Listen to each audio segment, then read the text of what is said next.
gusto verle, qué bueno que hoy podemos estar juntos para poder ir a la palabra de nuestro Dios. Es lo mejor que podemos nosotros hacer, escuchar la palabra de Dios, y congregarnos es parte obviamente de la obediencia al Señor, y es parte también que en medio de la alabanza y la adoración a nuestro Dios, pues busquemos también el consejo de nuestro Dios. Así que el día de hoy, hermanos, vamos a ir, por favor le invito que abra sus Biblias al libro de Números capítulo 18. Números capítulo 18.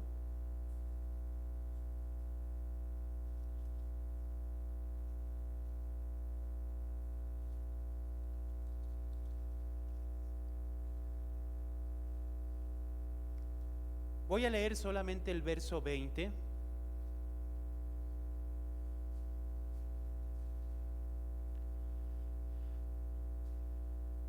Números capítulo 18, verso 20. Yo lo leo, sígalo con su vista. Dice así la palabra del Señor, dice: Y Jehová dijo a Aarón: de la tierra de ellos no tendrás heredad, ni entre ellos tendrás parte. Yo soy tu parte y tu heredad en medio de los hijos de Israel. Oremos, hermanos. Dios de los cielos y de la tierra, Señor Padre celestial, Señor, te damos muchas gracias, Padre, porque nos permites acercarnos a ti. Y ahora, Señor Padre, ha llegado el momento en el que tenemos que poner atención y pedimos, Señor, que tú hables a nuestras vidas a través de tu palabra. El poder de tu Espíritu Santo, el mover de tu Espíritu Santo esté en nosotros, Señor, hablando, convenciendo, redarguyendo, Señor, nuestras vidas. Necesitamos escucharte y necesitamos poner atención. Así que, Señor, pedimos que tú alumbres los ojos de nuestro entendimiento y nos des comprensión de tu palabra. Te lo pedimos en el nombre de Cristo Jesús. Amén y amén. Muy bien. Este capítulo 18 pareciera, ¿no? A veces, en ocasiones, comento esto porque cuando se habla de los levitas, y en el caso de Aarón y sus hijos o su descendencia, al ser sacerdotes y hacer del orden sacerdotal del Antiguo Testamento, muchas veces como congregación es fácil caer en el error y pensar que nada tiene que ver con nosotros, y hablo en sentido general. Como son sacerdotes y es un linaje especial escogido por Dios para llevar a cabo el ministerio y sacerdotal de Dios en el tabernáculo, en ocasiones confundimos ese tipo de roles con una persona como un pastor o una persona que se encarga de algunas cosas en la iglesia, etcétera. Por lo tanto, en ocasiones, no siempre, pero la mayoría de las veces, como hablamos del sacerdocio, nos tendemos a hacer a un lado y no prestamos atención a lo que está diciendo.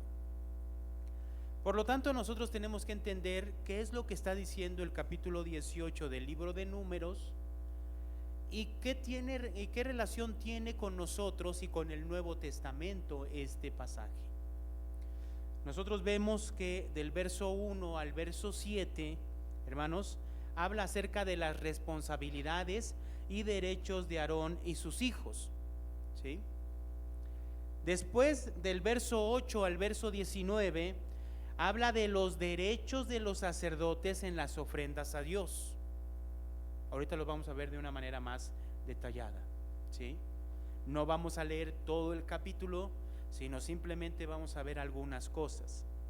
Después, del verso 20 al verso 24, habla acerca de las responsabilidades y derechos de los levitas. Y por último, del verso 25 al verso 32, habla de el diezmo de los levitas. ¿Sí? Entonces, hay en realidad 3 puntos que nosotros vemos en este capítulo 18. Yo lo dividí de esta manera. 3 puntos importantes y que se repiten en el capítulo 18 del libro de Números.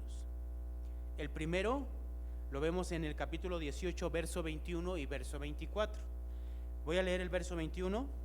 Dice, 18:21 dice: y aquí yo he dado a los hijos de Leví todos los diezmos en Israel por heredad, por su ministerio, por cuanto ellos sirven en el ministerio del tabernáculo. ¿De qué?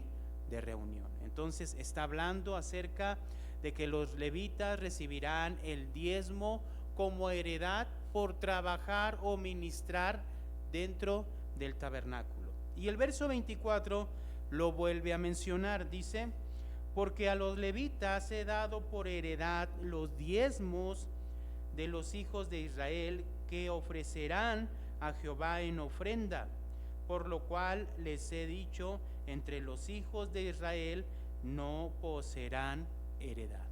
Bueno, si nosotros vemos aquí, el común denominador de estos 2 pasajes es acerca del diezmo que Dios les está otorgando a los levitas de las ofrendas que el pueblo traía para ofrecer a Dios en el tabernáculo.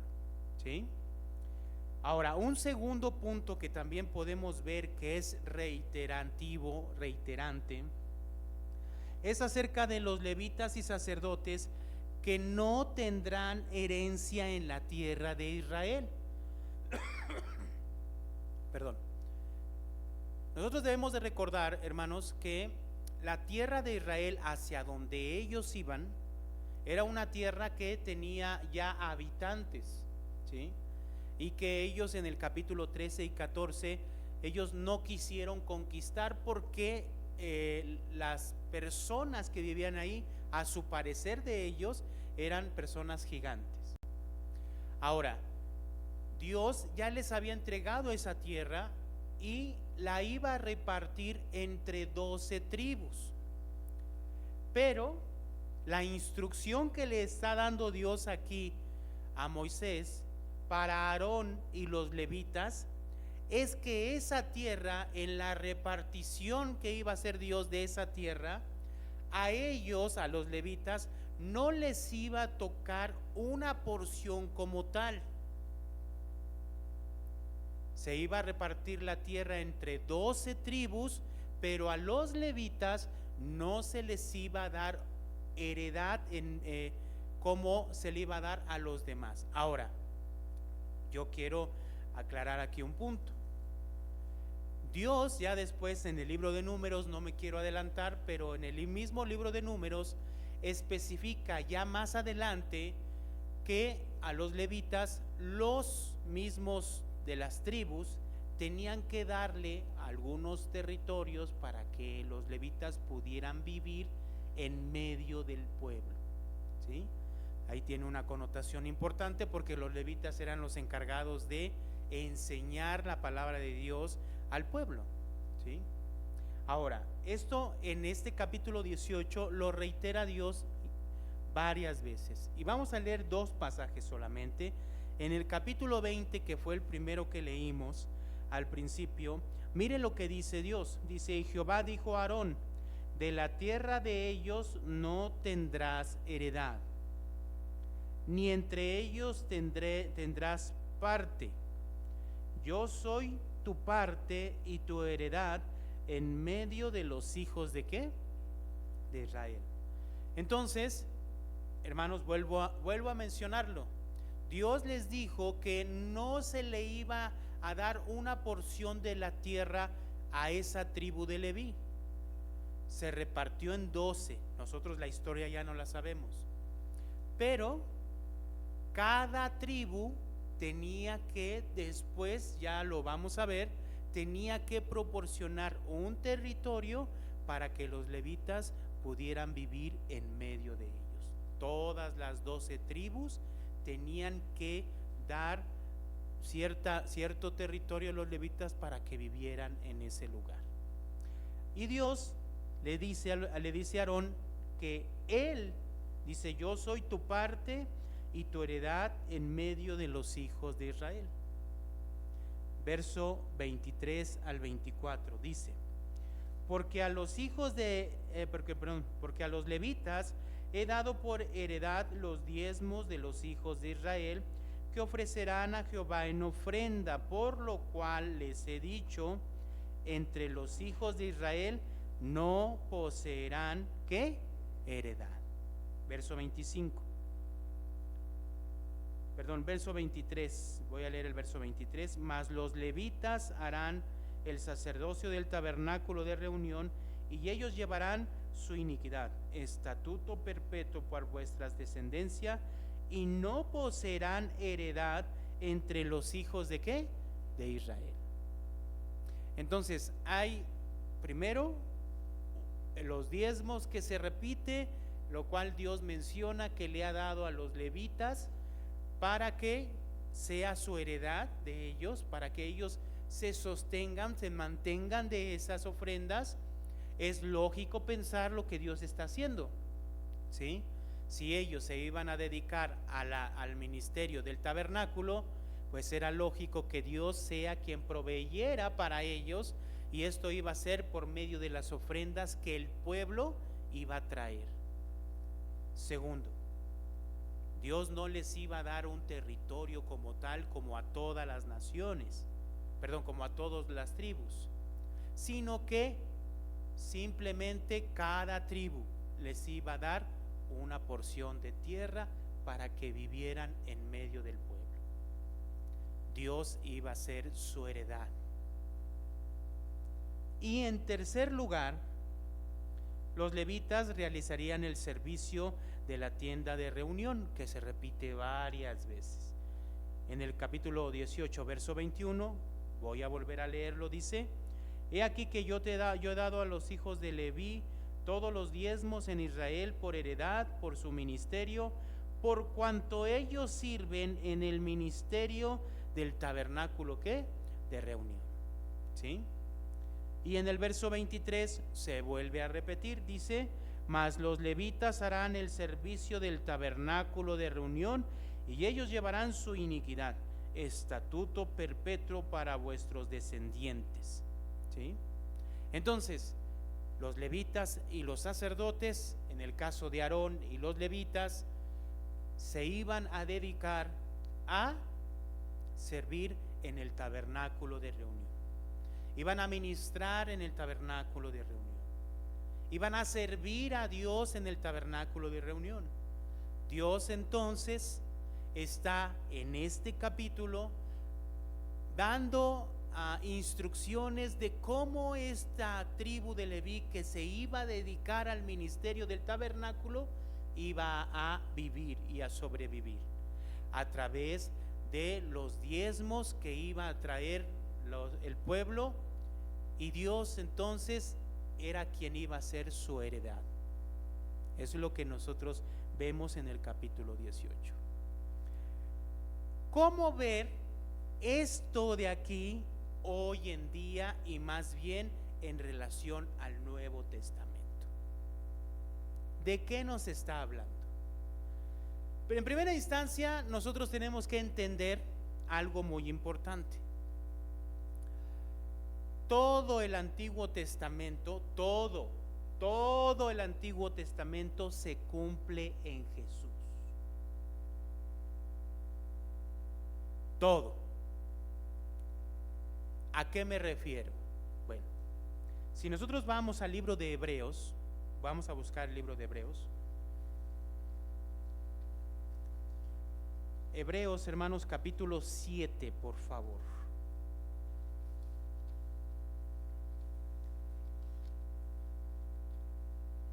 Pensaríamos, o a lo mejor pudimos haber pensado, que íbamos a ir inmediatamente a las iglesias o a alguna iglesia e íbamos a hablar de cómo se tenía que administrar la iglesia, pero no es así. Lo correcto es que todo el Antiguo Testamento se cumple en Jesús. ¿Y en qué sentido? Bueno, si nosotros vamos a Hebreos capítulo 7,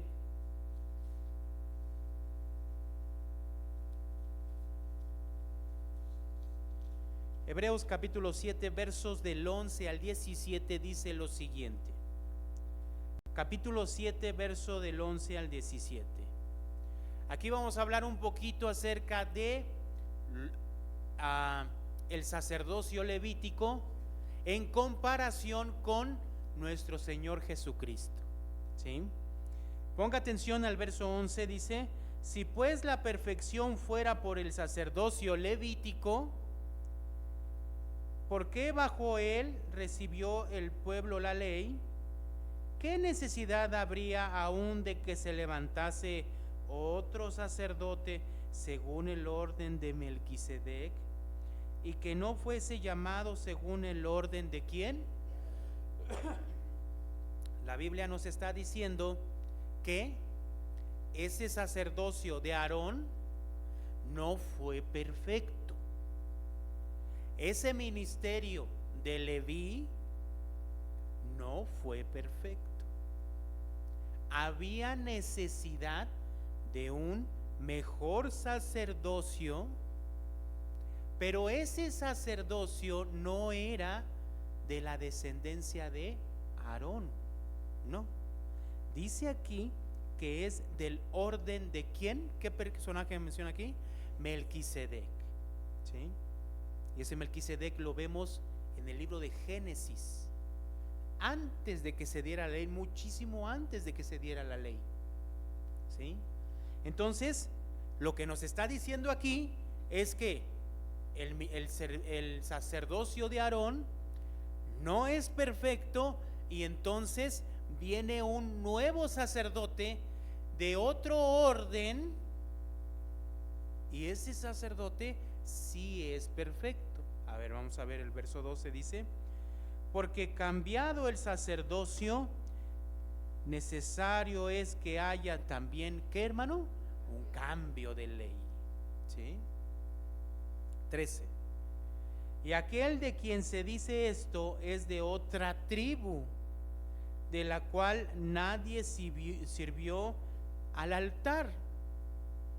Hermanos, si yo les pregunto a ustedes de qué tribu descendía Jesús,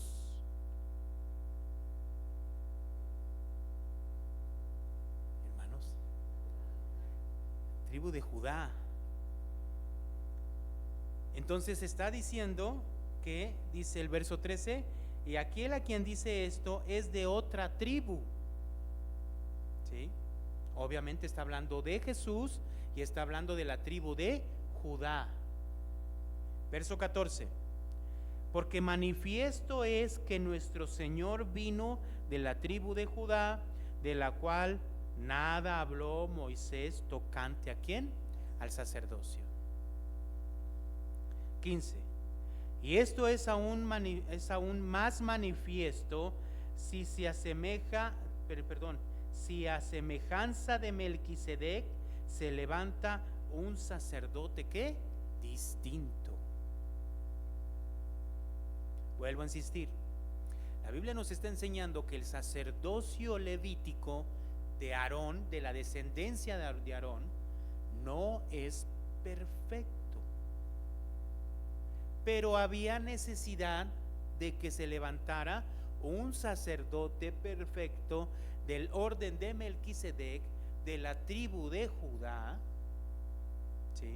Y dice el verso 16: no constituido conforme a la ley del mandamiento acerca de la descendencia, sino según el poder de una vida que indestructible. Había necesidad de un sacerdote indestructible. Claramente Aarón y sus descendientes no cumplían con esto, ¿o sí? No. Pues ya después nosotros vemos en el libro de Números, vamos a ver cómo Aarón muere. Verso 17: pues se da testimonio de él, tú eres sacerdote, ¿cómo dice? Para siempre, según el orden de ¿qué? De Melquisedec. Entonces, cuando hablamos del sacerdocio, debemos de hablar de que la Biblia menciona que el sacerdocio levítico, arónico, vamos a decirlo así, no era perfecto. Era como una sombra. ¿Sí me explicó? Era como una sombra de lo que había de venir. La imagen perfecta del sacerdocio, ¿quién es? Cristo. ¿Sí? Ahora, ¿quién es este sacerdote? Capítulo 4 de Hebreos, verso 14 y 15. Capítulo 4 de Hebreos, verso 14 y 15. El sacerdote perfecto, ¿quién es? Este que menciona en el capítulo 7, dice el capítulo 4, 14 y 15. Por tanto, teniendo un gran sumo sacerdote que traspasó los cielos, ¿quién? Jesús, el Hijo de Dios, retengamos nuestra profesión, porque no tenemos un sumo sacerdote que no pueda compadecerse de nuestras debilidades, sino uno que fue tentado en todo según nuestra semejanza, pero sin pecado. ¿De quién estamos hablando, hermanos? ¿Qué sacerdote? Jesús. Jesús es nuestro sacerdote, es el sumo sacerdote. ¿Sí? ¿De dónde venían los sumos sacerdotes en el Antiguo Testamento? De la descendencia de Aarón. Aarón y su descendencia como sacerdotes era la sombra de ¿quién? De Jesús. Pero Jesús no viene de Leví, viene de la tribu de Judá, del orden de Melquisedec, no de Aarón. Un sacerdote, sumo sacerdote perfecto, que tiene un ministerio no temporal, sino eterno. ¿Sí? Hebreos 7:24. Vamos a Hebreos 7 otra vez. Y ahora vamos a leer el verso 24. Dice: mas por cuanto permanece para siempre, tiene un sacerdocio, ¿cómo menciona ahí, hermanos? Inmutable. ¿Sí? Inmutable. Verso 27. Que no tiene necesidad cada día, como aquellos sumos sacerdotes, ¿de qué, hermano? De ofrecer primero sacrificios por sus propios pecados y luego por los del pueblo. Por esto lo hizo, ¿cuántas veces? Una vez para siempre, ofreciéndose a sí mismo. Entonces, Jesús en este momento tiene dos roles, vamos a decirlo así, dos roles importantes. Es el sumo sacerdote y también ¿qué es, hermano? Sí, pero aquí, ¿cuál era la labor que hacían los sacerdotes? Hacían sacrificios. O sea, ¿qué significa? Tomaban el animal que traía el pueblo o sacrificaban ellos mismos animales por sus propios pecados, ¿cierto? ¿Cuál es el punto aquí? Nos está presentando a Jesús como el sumo sacerdote que está ofreciendo no un animal externo, algo externo, sino a Él mismo. Entonces, Él es el sumo sacerdote y al mismo tiempo el sacrificio, la ofrenda. ¿Sí, hermanos? Ahora, Viendo esto, ¿qué significa todo esto que estamos viendo, ¿no? ¿A qué nos estamos refiriendo? Si vemos el verso 27, vamos a volver a leerlo. Perdón, no, capítulo 9. Vamos al capítulo 9, hermanos. Capítulo 9, verso 11 y verso 15. Del verso 11 al verso 15 del capítulo 9 dice así: pero estando ya presente Cristo, sumo sacerdote de los bienes venideros, por el más amplio y más perfecto tabernáculo, no hecho de manos, es decir, no de esta creación, y no por sangre de machos cabríos ni de becerro, sino por su propia sangre, entró. ¿Cuántas veces, hermano? Una vez para siempre. ¿Dónde, hermano? En el lugar santísimo, habiendo obtenido ¿qué? Eterna redención. Entonces su ministerio es muchísimo mayor que el ministerio de Aarón y sus descendientes y los levitas, ¿cierto? Verso 13, perdón. Porque si la sangre de los toros y de los machos cabríos y las cenizas de las becerras rociadas a los inmundos santifican para la purificación de la carne, cuanto más que, ¿qué, hermano? La sangre de Cristo, el cual mediante el Espíritu eterno se ofreció, ¿cómo, hermano? A sí mismo sin mancha a Dios, limpiará vuestras conciencias de obras muertas para que sirváis ¿a quién, hermano? Al Dios vivo. Entonces él como sumo sacerdote entra al mismo lugar santísimo en los cielos y se ofrece a sí mismo como sacrificio para que nosotros, dice aquí, cambie nuestras conciencias de obras muertas para servir nosotros ahora ¿a quién? A Dios.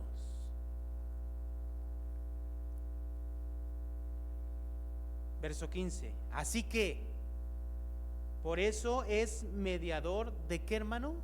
De un nuevo pacto, para que interviniendo muerte por la remisión de las transgresiones que había bajo el primer pacto, los llamados reciban la promesa ¿de qué? De la herencia ¿qué? Eterna. ¿Qué vamos a recibir, hermanos? ¿Qué es lo que le dijo Dios en el capítulo 18 de Números a Aarón y a los levitas? No tendrás heredad entre ellos, yo soy tu porción y tu heredad. ¿No les dijo? Cristo ahora, de una manera perfecta, ya no del orden de Aarón, sino con un sacerdocio distinto, perfecto, eterno, hace solamente un sacrificio, ofreciéndose a sí mismo para salvación nuestra y redención eterna, para que tengamos, según lo que dice aquí en el verso 15, herencia ¿qué? Eterna. ¿Dónde? ¿Dónde? Herencia eterna, ¿dónde? ¿Aquí en la tierra? En el cielo. Tenemos que tener en cuenta esto. No en la tierra, no en la tierra, no entre ellos. ¿Dónde? Yo soy tu heredad, Dios mismo. Vamos a leer otro pasaje, verso 26, ahí mismo en el 9. De otra manera, dice, le hubiera sido necesario padecer muchas veces desde el principio del mundo, pero ahora, en la consumación de los siglos, se presentó una vez para siempre por el sacrificio de sí mismo para quitar de en medio, ¿qué, hermanos? El pecado. Ahora, ponga atención, no termina aquí. La obra de Cristo en cuestión del sacerdocio y la ofrenda no termina ofreciéndose Él y resucitando, no. En el capítulo 10, verso 19, mire lo que dice el capítulo 10, verso 19, dice: así que, hermanos, teniendo libertad, ¿para qué, hermano? Para entrar en el lugar santísimo por la sangre de Jesucristo. Entonces, ¿qué significa esto? A ver, ¿qué significa? ¿Quiénes eran los que entraban al lugar santísimo? ¿Quiénes? Solamente los sumos sacerdotes, una vez al año, el día de la expiación. Y ahora Cristo, ofreciéndose a sí mismo, nos abre una puerta, nos abre un camino para que no solo Él, sino ¿quién? Todos los que hemos creído en Él podamos entrar al lugar santísimo por medio de su sangre, dice, de su sacrificio. Leo el verso 20. Dice: por el camino nuevo y vivo que Él nos abrió a través del velo, esto es, ¿de qué? De su carne. Cuando Jesús muere, ¿qué sucede en el templo? ¿Se acuerda? Se rasga el velo. ¿Eso qué significa? La entrada al lugar santísimo está ahora abierta. ¿Para quiénes?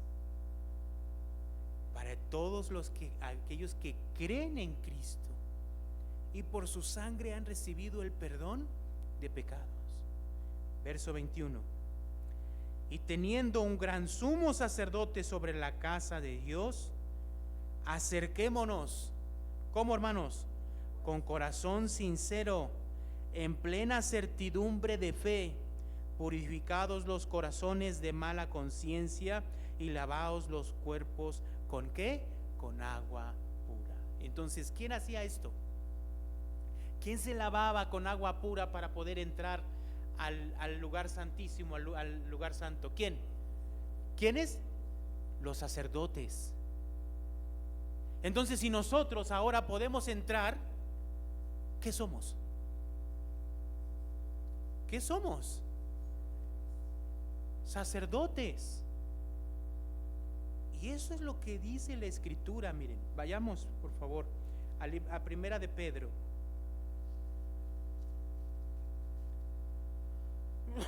Primera de Pedro capítulo 2, verso 5.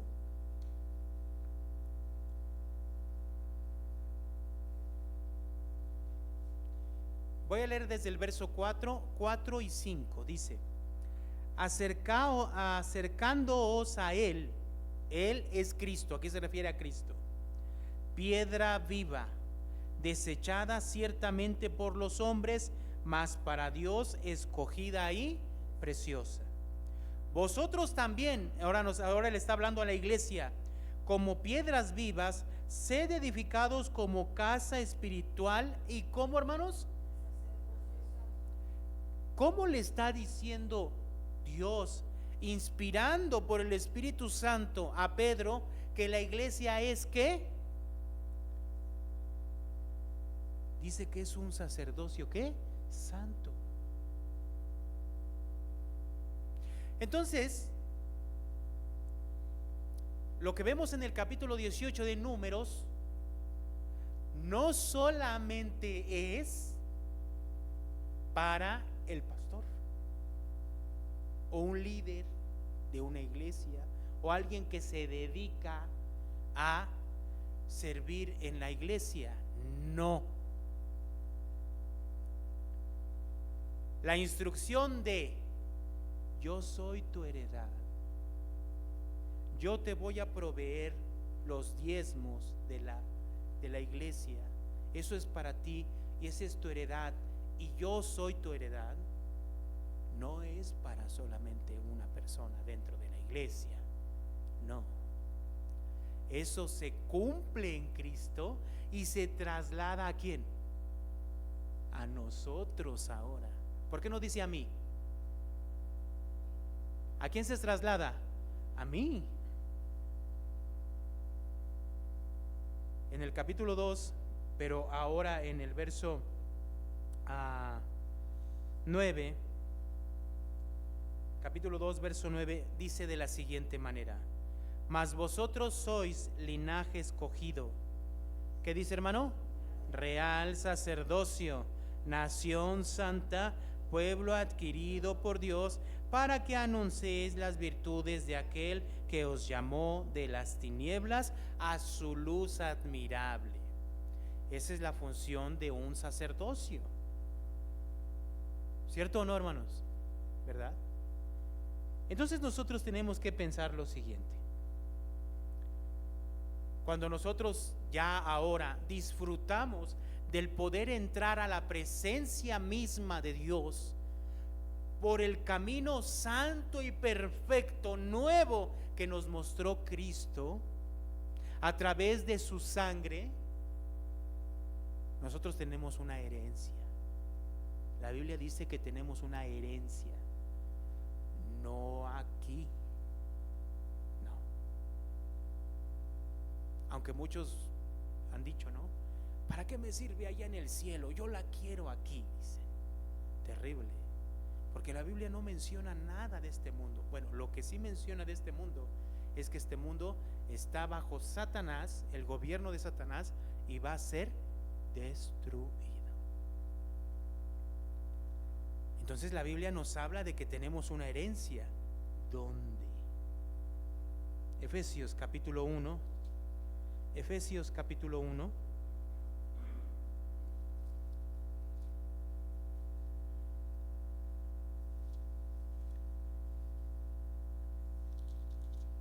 Vamos a leer solamente un verso, iba a leer varios, pero regresemos por favor a Primera de Pedro. Regresemos por favor, hermanos, a Primera de Pedro y leamos este pasaje de manera más sencilla. Primera de Pedro capítulo 1 versos 3 y 4. Dice así. Primera de Pedro capítulo 1 versos 3 y 4 dice lo siguiente: bendito el Dios y Padre de nuestro Señor Jesucristo, que según su grande misericordia nos hizo renacer para una esperanza viva por la resurrección de Jesucristo. ¿De quién? De los muertos. Entonces nos hizo renacer, un nuevo renacer, un nuevo nacimiento. Verso 4: para una herencia, ¿cómo dice ahí? Incorruptible, incontaminada e inmarcesible, reservada, ¿dónde, hermanos? En los cielos, para vosotros. ¿Dónde? ¿Dónde, hermanos? En los cielos. ¿Y quién está en los cielos en este momento? Yo les voy a decir que nosotros, pero sí es cierto, nosotros, pero está Cristo, hermanos, a la diestra del Padre, y hacia allí vamos. Esa es nuestra herencia. Vamos a Romanos rápidamente. Romanos capítulo 8.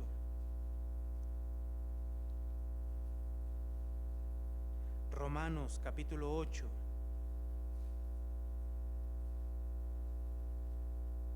Verso 17. Romanos capítulo 8, verso 17 dice: y si hijos, también ¿qué? Herederos, herederos de Dios y coherederos ¿con quién? Entonces, ¿por qué dice coherederos con Cristo?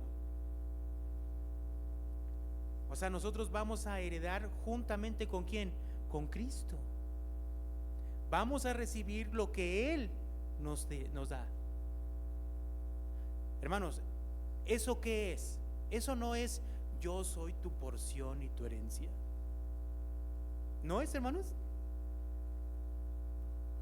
A lo mejor esperábamos otras cosas, carros, casas, estabilidad económica, negocios. No, la realidad es de que lo que Dios nos está diciendo es que Él es nuestra herencia, nuestra porción. ¿Sí me explico, hermanos? Entonces, ¿qué debemos de buscar nosotros? Colosenses. ¿Qué debemos de buscar? Colosenses, capítulo 3, verso 1.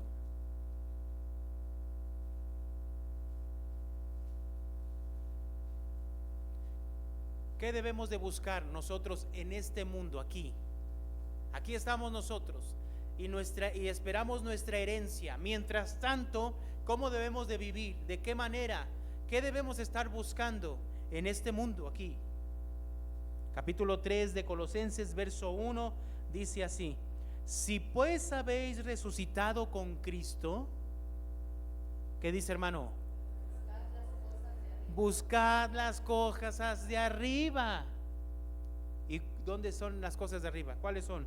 Donde está Cristo sentado a la diestra de Dios. ¿Qué significa esto? Buscar el gobierno de Dios en nuestras vidas. Eso es lo que debemos de estar buscando, hermanos.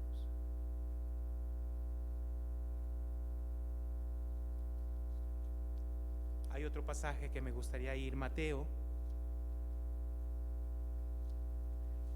capítulo 6.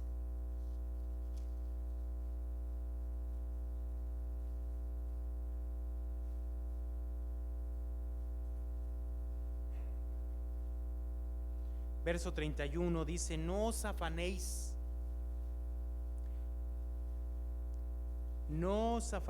pues diciendo, ¿qué comeremos? ¿O qué beberemos? ¿O qué vestiremos? Porque los gentiles buscan todas estas cosas, pero vuestro Padre Celestial, ¿qué dice, hermano? Sabe que tenéis necesidad de todas estas cosas. ¿No es lo mismo que lo que le dijo a Aarón y a los levitas? Yo soy tu porción y tu heredad, y de lo que a mí me traen el pueblo, el 10% es para ti. Entonces estaba garantizado que su sustento. No vas a tener heredad como ellos. Yo soy tu heredad. Eso no nada más es para el pastor, o para un líder de una iglesia. No, hermanos, eso es para todos nosotros. Dios está supliendo nuestras necesidades, ¿o no es así? Él sabe de lo que tenemos que necesidad. ¿Qué tenía que hacer Aarón y los demás? Servirle. ¿Dónde? En el ministerio. ¿De qué? Del tabernáculo. Buscar servir a Dios su vida entera, ¿o no es así? También lo podemos hacer nosotros.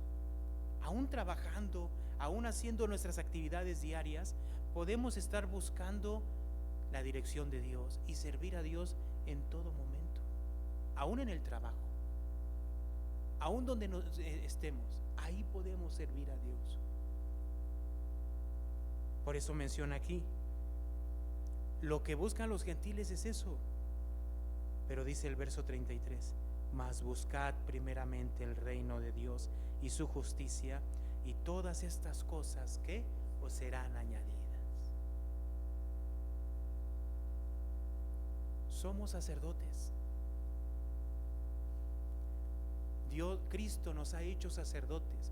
Podemos entrar a la presencia de Dios. Ahora servimos al Dios vivo. No nada más yo, todos nosotros. Entonces, ¿qué debemos de buscar? Buscar las cosas de arriba. buscar el reino de los cielos y su justicia, esa herencia que está en Cristo, en Dios. Amén, hermanos. Pero no quiero terminar sin enseñarles también algo. No quise que fuera centro de la predicación, pero es necesario. ¿Cómo Dios hace ahora para poder sostener una iglesia, su iglesia, de forma real? Porque ahora nosotros no traemos sacrificios como lo traían en el Antiguo Testamento, ¿verdad que no? Entonces ahora, ¿cómo su iglesia, su cuerpo, se sostiene?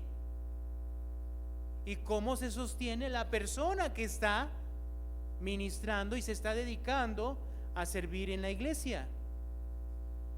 Entonces tengo dos pasajes para mostrarles que hablan exactamente de lo que se debe de hacer y cómo Dios también sostiene a su iglesia el día de hoy. Primera de Corintios capítulo 9.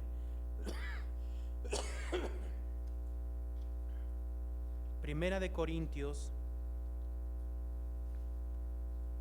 capítulo 9,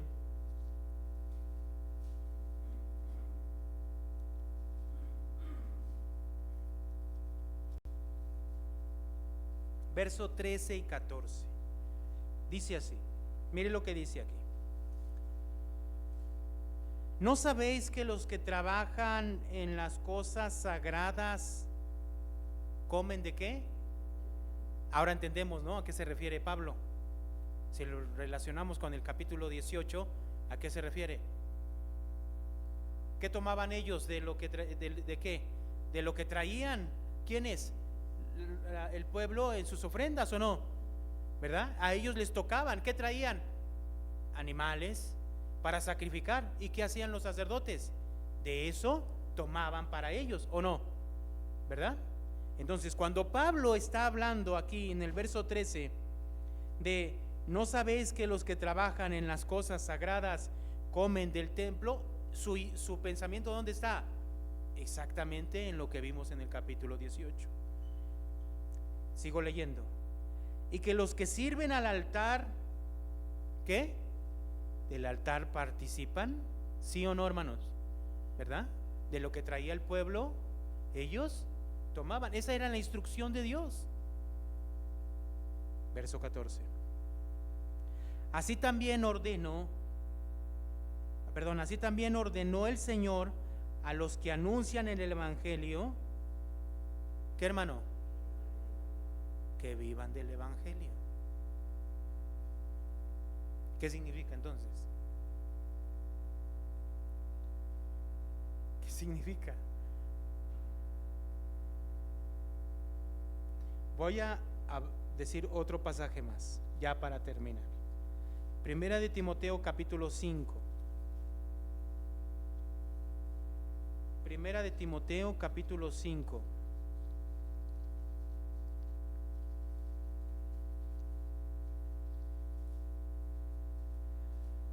Verso 17 y 18.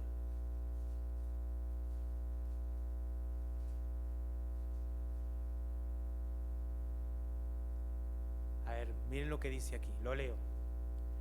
Los ancianos que gobiernan bien, y se acuerdan que habíamos dicho que cuando habla de los ancianos no se refiere a las personas grandes, mayores que estaban en las iglesias, sino se refiere a quién, a los encargados o los obispos. Aquí les llaman ancianos, obispos, pastores, es lo mismo, ¿sí? Entonces aquí está diciendo, los ancianos que gobiernan bien sean tenidos por digno de qué, hermano, ¿de qué dice ahí? De doble honor. ¿Qué significará doble honor? ¿De qué estará hablando? Mayormente, dice después, los que trabajan en qué, hermanos, en predicar y enseñar. 18. Pues la escritura dice, no pondráis bozal al buey que trilla, y digno es el obrero de qué, de su salario. Por lo tanto, hermanos, ciertamente todos somos sacerdotes. Todos servimos a Dios. Tenemos la misma responsabilidad de anunciar a las naciones las abundantes riquezas de la gracia de nuestro Dios. Y tenemos que vivir sirviendo a Dios, porque esos somos, sacerdotes. Pero la realidad es que también Dios ha provisto que las personas que se dedican a predicar y a dirigir una iglesia, hermanos, se puedan sostener de las ofrendas. Es algo que usted no debe también de ignorar. Hubiera sido malo de mi parte, muy malo, si esto no lo relaciono.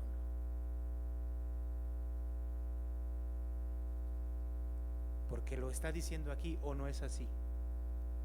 Es una instrucción clara también.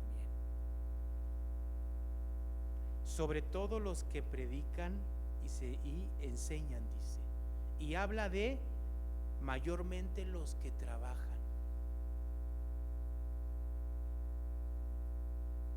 Y el que trabaja, que merece su salario. Así que, hermanos, también tenemos una responsabilidad, todos nosotros, así como lo tenía el pueblo en el Antiguo Testamento. Traía sus ofrendas y de ahí los levitas tomaban. Todos somos sacerdotes, todos servimos al Señor, todos nosotros, ¿sí?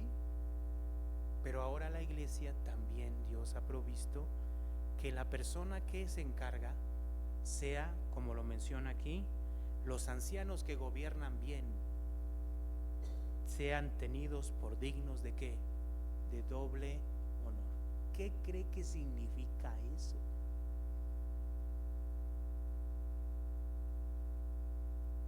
No se lo quiero dejar de tarea, sino se lo quiero explicar.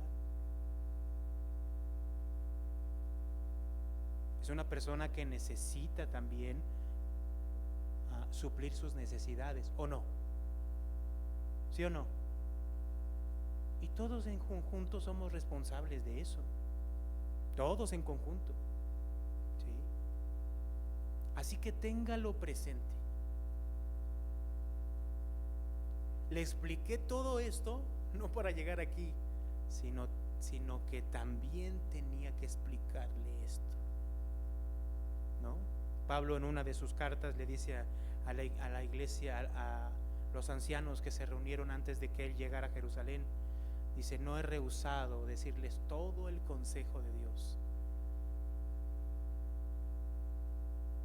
Entonces, Dios es nuestra porción, Él sustenta nuestras vidas, pero en la iglesia, hermanos, las personas que predican y enseñan y se dedican a esto deben de vivir del evangelio, hermanos. ¿Eso qué significa? De las ofrendas que ustedes pueden ofrecer y dan al Señor. Amén.